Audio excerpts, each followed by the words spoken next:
But yeah, so let's go. Okay, so we kind of know why you're here and how you ended up here, and then in love with the country and pursuing comedy and improv. I should Yes. probably mention it in the beginning. And then Yes. what is your relationship with the arts? So improv, comedy.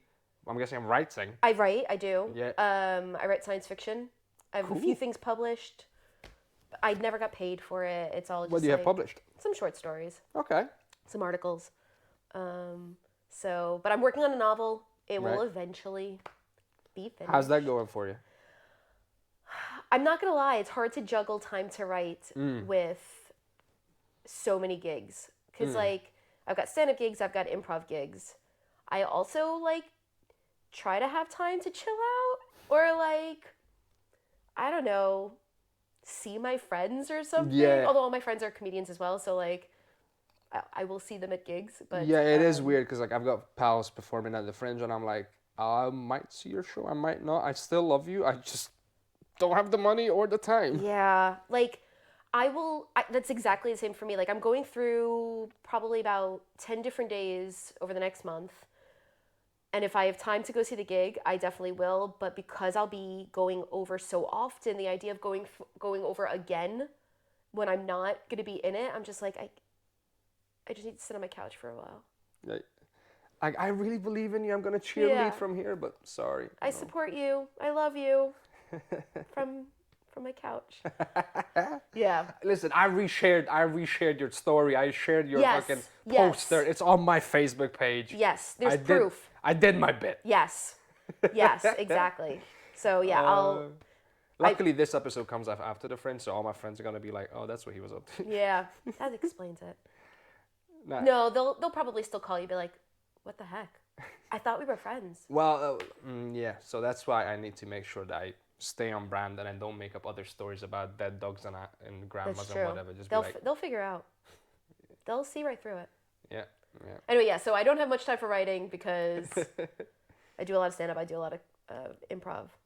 So Yeah, I mean, you're probably the first person that's officially an improv person on this series of interviews. wow. So that's kind of cool. I mean, how do you? It's not. I have obviously some knowledge of the improv. We all had an improv class when during our acting It's degree. true. You had to. There was like a whole module on it. Yeah. But how's that been going? Like, how does that just get together with a bunch of crazy Yeah. guys and gals and let's go? Yeah, I mean, like it's basically like how do you have a conversation with people? Like improv is very similar to like what we're doing right now, but there are like everything is fair game. Like there are certain topics that we wouldn't bring up to each other right now. Like I wouldn't suddenly start pretending I'm in a spaceship, would I? Yeah. But so like improv does have the ability to like talk about anything, but it is very much just like conversing. It's just like bantering. It's just like Yeah, it's like riffing. yeah, you give and take. I offer something, you offer something. We play with it together. So, but yeah, like basically we just like get together with our mates and play some improv games and yeah. And you make that into a show. People, I mean, yeah, that's pretty much it. I've got a show coming up actually. All right. On the 18th of August. It's in Glasgow. It's on the south side. Right. And you can say this is a one-off because No, it's not a one-off. No, I mean one-off in that whoever sees that show, they will never see another show like That's it. true. Exactly. That's true. Exactly. The next month it'll be completely different. So it's the start of a monthly show that I'm doing every third Right. Thursday of the month. It's an improv show. It'll be 2 or 3 teams performing. I say teams, but it's basically just like people who are in the same act Yeah. together. It's a lot of fun. It's very different from stand-up. Is Very different. well, yeah, it's because it's not something predetermined, but it uses some of the same, well, not mechanism, but some of the same formulas. It's like Yeah. coming up with because Rule sometimes of 3. yeah, you come up with something Funny funny. in both. Yeah. Heighten it. So you come up with something funny, you try to make it bigger. Same as stand-up, same in improv. Or the third thing usually is the funniest. So that's called the rule of 3. Yeah, you're technically writing a thing in front of people. Yeah. With other people. Yeah. That's what you're doing. Exactly. Or like in stand-up, in improv we call it mapping, where you treat one thing like it's another, but it's the same thing as in stand-up, where you can, like, one of the things you could possibly do to write your stand-up set is treat treat cooking the same way you would treat going on a roller coaster. I'm not saying that's necessarily Yeah, going to so be funny, it's but like you do parallels and stuff like that. Yeah. exactly. So, Yeah. but you're absolutely right. It's like writing a stand-up set in the moment With other people. with input from other people. When Yeah. Yeah, I mean that it's I don't think a lot of people realize the amount of skill that goes into it, and it is a wild and crazy sort of thing to experience, but it's also fun. very much live and raw, and the best ones are like very authentic in the Yeah. moment. I find it more exhilarating than stand-up Really?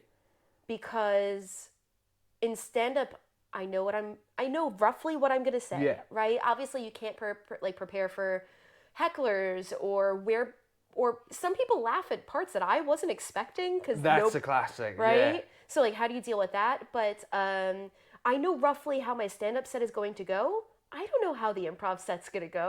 Yeah, no, you have to be very much okay with not knowing Yeah. and going into the unknown, and you will definitely fuck it up because you don't know where you're going with it, Yeah. and then you're gonna recover, and then you're gonna come with something else, and it's just And with greater skill, there will be fewer fuck-ups. yeah, but there's always gonna be some fuck ups. Of course. That's all that is. Yeah, It's yeah. just you're gonna get better at recovering. Yeah.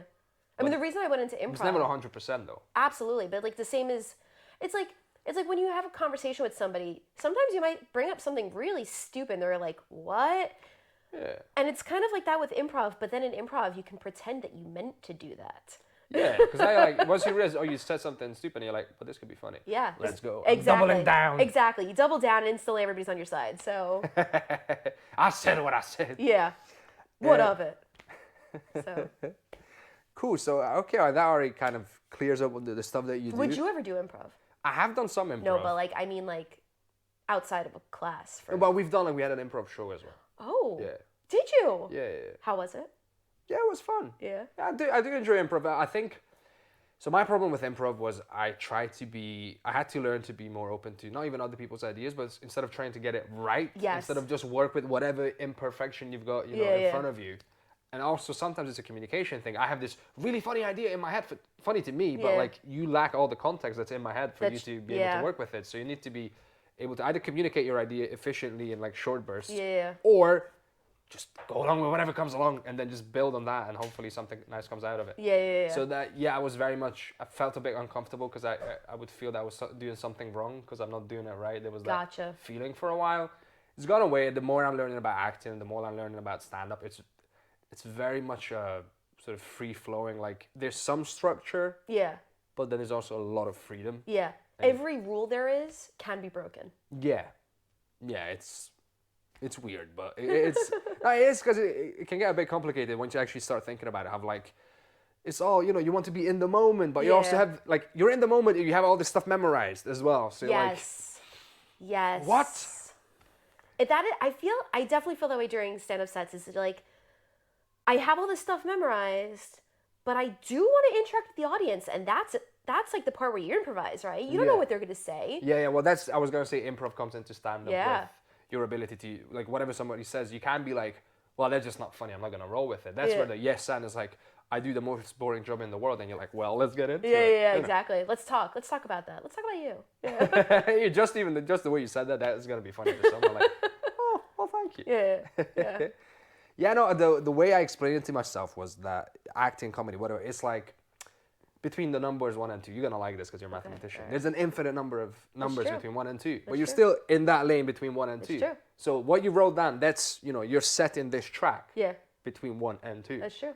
But you got it. Being in the moment is just the infinite numbers in between those That's two. true. It's a just very exploring mathematical that. way of thinking about it.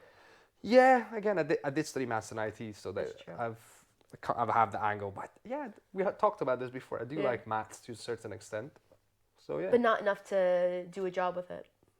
Yeah, I think there was this couple of reasons I didn't go into. One of them being I kind of wanted. I grew up with like when you do something, you got to do it right. Yeah, no, But- I feel that. But I was also like, I'm picking this apart right now, where I'm like, I know that we're not perfect, and you can't expect perfection from yourself. But I still had this: if you're gonna do something, do it right thing. No, I hear you. Just Yeah. like, I have the same standards for myself right now. Like, but that's not how it works. yeah. Because if you're gonna start doing something, you're gonna do it as well as you know how You're to do gonna it. start doing it badly first. At Yes. first. And you're gonna start doing it badly for however long it takes to get better. Yes. Because I've met people that are old and they're still doing shit bad. You know, like, I get into this argument with some of my relatives. It's like, I'm telling you to do this. I'm like, yeah, but I don't agree. Yeah, but I'm older than you. I'm like, So? doesn't mean you're right, though. And also, like, their experience is going to be different from yours, right? Yeah. So even if that is the correct response that they learned from their experiences, it's not going to be necessarily the same for you. That's one thing. And the other thing is, just because you had the chance to learn doesn't mean you did. Or the conclusions you draw were right. That's true. That's And true. I, because like They don't know you. yeah, exactly. They got to stay in their own lane. I'm going to live my life. Yeah. Exactly, as I was saying. Yeah, no, I remember meeting this one acting teacher, and they went off, and they were like, you know, they throw around, I've been 30 years in this business, and I've been directing, and, you know, like, they would come with that sort of baggage, you know. And then I would listen to them, I'm like, wow, just how did you manage 30 years in the business? That's called proof by intimidation. Probably. It's the classic appeal to authority. Yeah. Oh gosh. Yeah, but I mean, yeah. Yeah, no, don't get me started on that. No, but it's just like it's a classic thing to, you know, brush up against, and you have to like have your eyes open, especially like when you're starting out. Like, yeah. not everyone knows what they're talking about. Even if they're trying to help you, you know, there's plenty of damage that can be done with good intentions. Yes.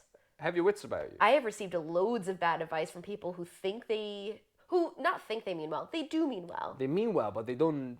Yeah. So take all advice with a grain of salt. Absolutely, but it is mind blowing to see someone so confidently and with years and decades of experience say something so wrong. Yeah. You're like, okay, thank you. Yeah, noted.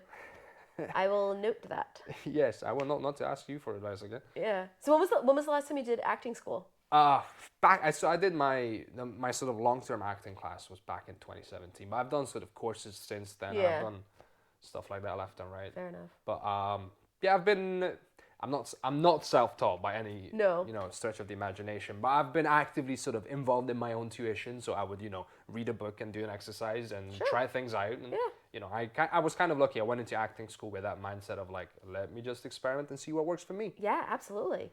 I mean, like, there are loads of different techniques for education, right? Yeah. Some people prefer learning by doing.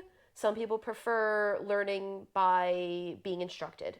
Yeah. I don't think there's a wrong way of doing it. No, I mean whatever works for you, but there's certain things you're gonna still have to do. Yeah. You gotta put in the time, and I would say, at least for me, the most valuable thing about. So when I started doing stand up, I did take a course, right? That's how I got into it. And that was really valuable because it just sort of gave me the confidence to be like, just do it. You do stand up by doing it. Yeah, no, so I'm going to be completely honest with you. So back when I started dabbling in stand up back in 2014, I had a little bit of an arrogance of like, I'm not going to study a course. I don't need this. No, it's not I don't need this. I was like, I'm just going to learn it the proper way of like trial and error. Why do I need to learn a course? But then technically, if you think about any other, you know, field, it's like, there's nothing wrong with learning from other people. That's true. And also, yeah, a course can give you, you know, the space to sort of develop some helpful tips, some writing tips, a bit of structure, just seeing that someone's already doing this for a living, just all that stuff it can give you. And then, you know, then you can get lost in the open mic circuit and then struggle and fail and struggle and keep struggling. Yes. So there's nothing wrong with like, as someone who, as a recovering bit of a snob when it came to stand up, there's not recovering snob. Nah, because I had this like, you know, you're gonna do it properly, you know, and like for me, properly meant, you know, trying in front of people, just doing it, yeah, just doing it and see what happens. But there's nothing wrong with sort of training your taste. So I've recently sort of divided these two skills. So like seeing stand up and learning from other people, like appreciating it versus actually doing it is two different skills. Yes. So there's nothing wrong with developing, you know, your taste first, and when you start out, you actually know which direction you want to go. Absolutely. Or even like developing your taste, knowing what you like, but also what you like might be different than what you like performing, right? Like, I love watching pun-based stand-up. I do not want to do pun-based stand-up. Really? Do not want to do it. Go on. Why not? Well, I'm not going to ask you, why do you like puns? Because I do like an occasional They're funny. Pun. They're silly, aye. They're silly. But don't want to do it because... I prefer telling stories. And that's fair play. I feel like I'm a storyteller. I feel like actually, I mean, stand up and improv and, you know, they're all mediums. I think I just like telling people stories. Yeah, I mean, fair play. That's what kind of I do. Funny as well. stories. Yeah. I'm going to tell you a stand-up story. How about my cat died? I'm going to tell you a funny story about pooping. She does. Right, well, and I think I've talked enough for this podcast. Okay. I'm going to bring it back to you. Okay. This is all about... Okay. Okay. No. Noted.